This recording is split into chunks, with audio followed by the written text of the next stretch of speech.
Albert's Entanglement. Chapter 8. Interstellar Billiards. Quasiverse Comics presents Albert's Entanglement, introducing the Starship Neuron's Search and Rescue Dream Team. Albert, the time-space master, his wife Mary, the telepath. Their children, Brandon, the communicator, Penny, the sonic creator, and Charles, the ether manipulator. Myra, the cosmic nurturer and healer. Bill, Albert's lab partner, the multiple perspective diagnostic Dr. Curious. Last, we have Nara's AI mainframe computer. Next is the vanished Gateway shuttle crew. Seth, the captain and shapeshifter. Shauna, shuttle pilot and belief, will, and testament clone. Flipper, the inner Earth scientist. Jin, mystery man, confused proximity influencer. Peep, or Peepel, the evolved canary. Hero, also known as King Zero, king of nothing. Nera, the personal artificial intelligence device. Within the inner pocket world of mockery, we have wow, how, and why, teleporters, and global press celebrities. Flow and tap, water elementals, and the pond consciousness, along with the ponderer's water constructs. Queen Sparkle, the ordained queen of mockery and the eternal embers, her royal army enforcers, led by General Bernie Smolder. All are on a mission to heal a troubled Milky Way galaxy. The Gateway shuttle is like a large cruise ship capable of transporting 1,000 people. The trip between Mockery and Yikes takes about 48 hours. That distance is rapidly decreasing. When the Gateway landed on planet Yikes, the crew did some exploring, a chance to meet the beings of Yikes. What they found would enable them to preserve much of Yikes' life and culture. The landing of the Gateway shuttle was seen by many. Already in a panic mode, the Gateway was taken as another threat. It did not take long before the shuttle was surrounded by thousands of the indigenous beings. They held objects that looked like weapons. The weapons could not even scratch the paint on the shuttle. Everyone is safe inside. Shauna launched a couple Nera probes to learn what they could. The inhabitants seemed to be chanting. The Nera survey showed that the crowd was making way for a small entourage of beings heading towards the Gateway shuttle. This is obviously the leaders coming to confront the crew. In the center of the entourage was a tall, golden-fleeced being, dressed in what might be a scientific protective hazmat suit. The outfit could also be ornamental, as there was no hood or headgear. As they approached the leader, who looks like a llama and is a kind and wise being, Flo has been melding with the locals since we landed, learning the native dialect. Flo was able to mentally greet the leader as he approached. The gathered inhabitants eased their tension as Flo calmed the energy by announcing the pure intentions of the mistaken invasion. "We are here to help," Flo assured. "I am the Golden Patriarch, speaker for the aggregate, lead scientist here to greet you. I am not the leader, there are no leaders." Flo shared the big picture with Goldie, then announced the plan.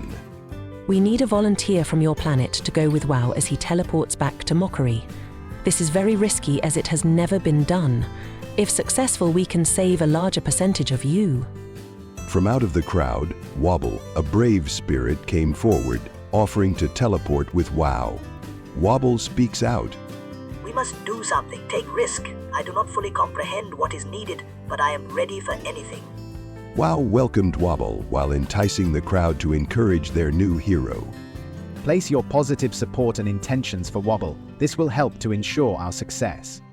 The shuttle will be loaded also, making as many trips as possible before collision. Everyone must remain calm, centered, to make it easier. WoW took Wobble by his paw. Poof! They were gone. The amazement was second only to the intensity of anticipation. It took only moments to hear if the teleportation succeeded, although it seemed like an eternity. Flo did a happy dance when the Ponderers on Mockery experienced the arrival of WoW and Wobble as they popped into WoW's safe spot enclosure tube. Everyone on Yikes cheered. Hope and excitement spread like a wave. The Gateway shuttle started loading the natives for the first run back to Mockery.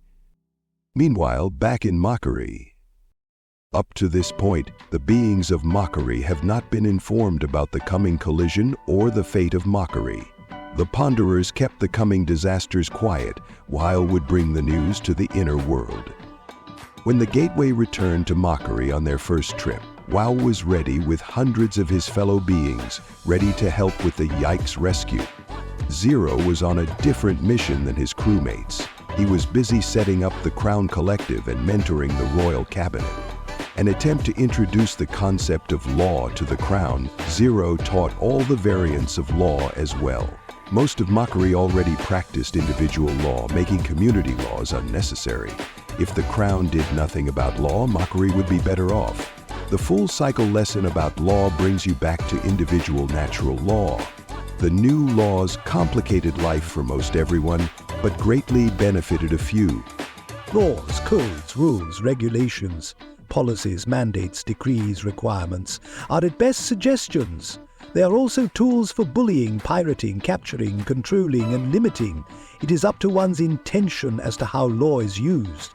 Enforcing law is only needed when harm is being committed. Do no harm is the first law of the unwritten natural individual law.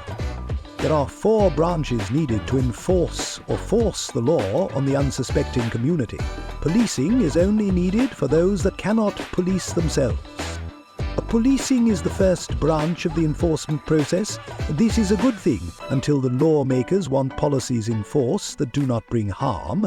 At some point, without morals, they become revenue agents, policy enforcers, kidnappers, minions. The next branch is the lawyers, the policymakers, defenders, advocates for the captured spirits, loyal to the Crown. If unchecked, they can put you in cages to protect you and protect others from you. The lawyers take you to a court where they can beat you about with their racket. In front of the next branch of enforcement, judges, bankers, or clergy that determine your fate. If the court finds you or find you guilty of defying their statute, they need a way to punish, coerce, reform, to get you to conform. This is where the cages are used.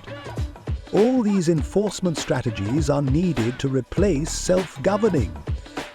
The peace that was a natural occurrence in Mockery is about to become a peace that the Crown Collective enforces. Queen Sparkle used discretion when hearing Zero's lessons in civilization building. May she find the wisdom to separate the jewels from the muck.